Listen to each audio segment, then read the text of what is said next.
আসসালামু আলাইকুম রহমতুল্লাহ। সুপ্রিয় শিক্ষার্থীবৃন্দ, মেকানিক্যাল ইঞ্জিনিয়ারিং চ্যানেলের পক্ষ থেকে তোমাদের সকলকে জানাচ্ছি আন্তরিক শুভেচ্ছা।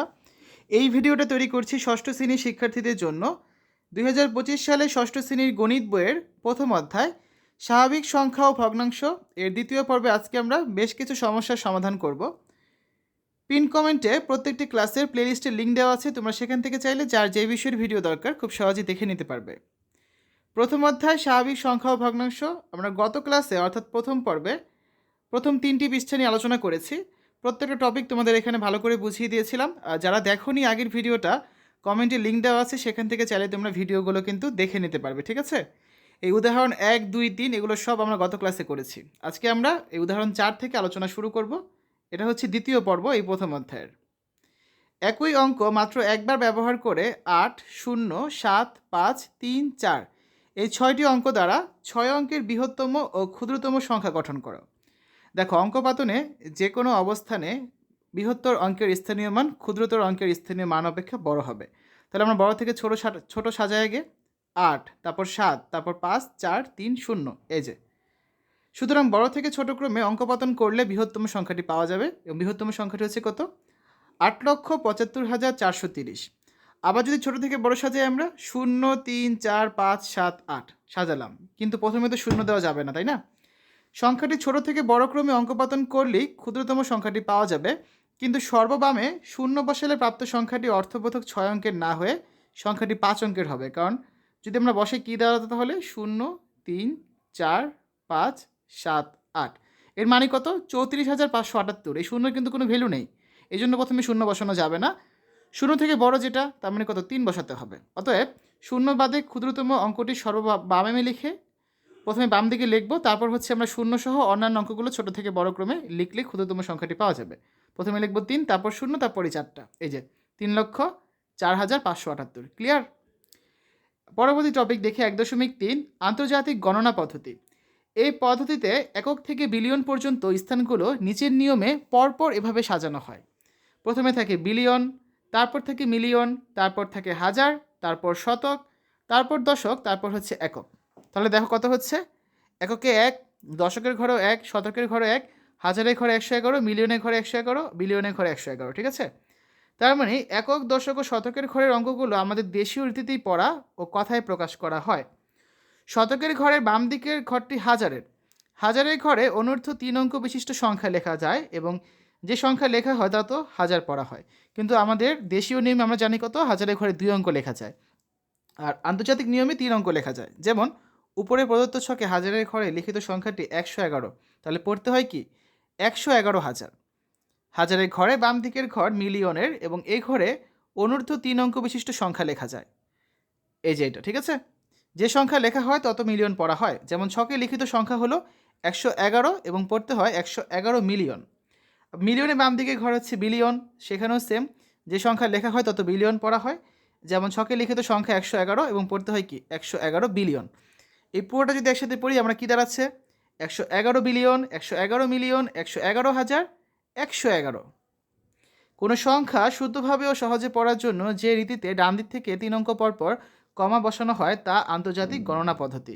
পরীক্ষার সংজ্ঞা আসতে পারে, আন্তর্জাতিক গণনা পদ্ধতি কাকে বলে, তখন এটা লিখতে হবে, ঠিক আছে? পরবর্তী টপিক 1.4 দেশীয় ও আন্তর্জাতিক গণনা রীতির পারস্পরিক সম্পর্ক। এই দেখো, এককের ঘরে 2 রীতি সেম, দশকের ঘরও সেম, শতকের ঘরও সেম, কিন্তু হাজারের ঘরে আমরা কি জানি? 2 ঘর পর্যন্ত হাজার থাকে, হাজার হাজার অযুত, তারপরে ঘরে লক্ষ হয়ে যায়, তারপরে হয় নিযুত, তারপর হয় কোটি, এগুলো সব কোটির ঘরে। কিন্তু যখন আমরা আন্তর্জাতিক রীতিতে গণনা করি তখন কি হয়? হাজারের ঘরে 3 অঙ্ক বসতে পারে, মিলিয়নে 3 অঙ্ক বসতে পারে, বিলিয়নে 3 অঙ্ক বসতে পারে। লক্ষ্য করি, মিলিয়নের ঘরে সর্বডানের একের স্থানীয় মান হচ্ছে 1 মিলিয়ন, এই যে এটা। দেশীয় রীতিতে এই ঘরটি হলো নিযুতের ঘর, এই যে বরাবর, ঠিক আছে? অর্থাৎ এই ঘরে একের স্থানীয় মান 1 নিযুত, বা এই যে দুটো মিলে কত? 10 লক্ষ। বিলিয়নের ঘরে সর্বডানের একের স্থানীয় মান হচ্ছে 1 বিলিয়ন, কিন্তু দেশীয় রীতিতে এই ঘরের একের স্থানীয় মান কত? যে 1, 2, 3, তার মানে 100 কোটি। সুতরাং আমরা পাই 1 মিলিয়ন সমান কত? 10 লক্ষ, আর 1 বিলিয়ন সমান কত? 100 কোটি। দুটো মুখস্থ রাখতে হবে, এমসিকিউ আসতে পারে পরীক্ষায়। পরবর্তী উদাহরণ দেখি, উদাহরণ 5 আন্তর্জাতিক পদ্ধতিতে কথায় লেখো। দেখো এটা কী লেখা যায়?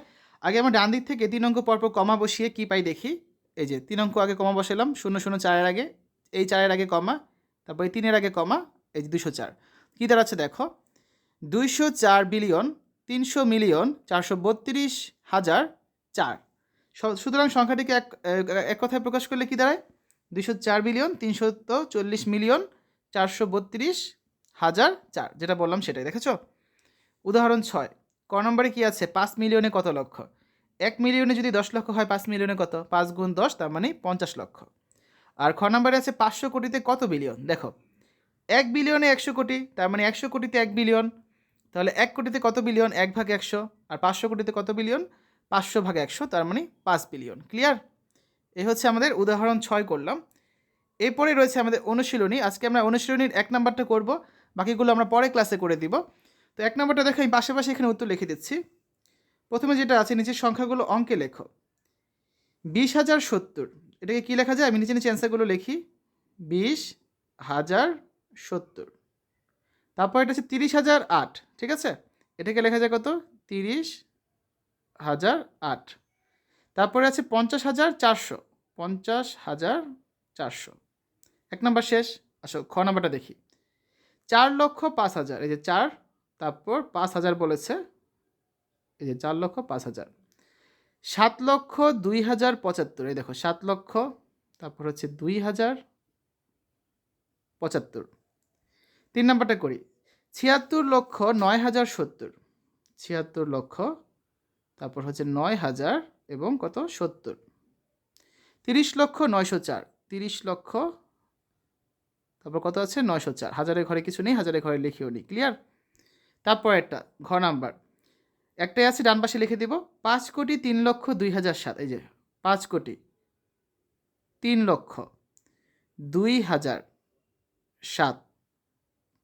তারপর একটা উমো নাম্বার, 98,07,05,009, এই যে 98 কোটি লিখলাম, লিখেছি। তারপর 7 লক্ষ, তারপর আছে কত? 5,009, এই যে 5,000 এবং এই যে 9। তারপরে হচ্ছে চ নাম্বারটা, 102,05,708, এই যে 102 কোটি। শেষ। লাখের ঘরে কিছু নেই, লিখি নেই।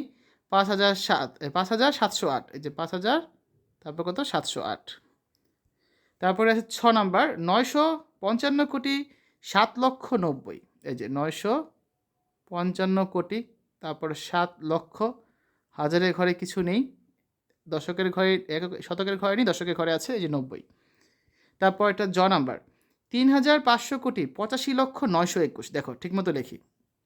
3,500 কোটি বলেছে, আগে 3,500 কোটি লিখলাম, তারপরে বলেছে 85 লক্ষ, এই যে 85 লক্ষ লিখলাম, তারপরে কত? 921, এই যে 10 দুটা শূন্য হবে, হাজারের ঘরে যেহেতু কিছু নেই, এই যে 921, ঠিক আছে? 3,500 কোটি 85 লক্ষ 921।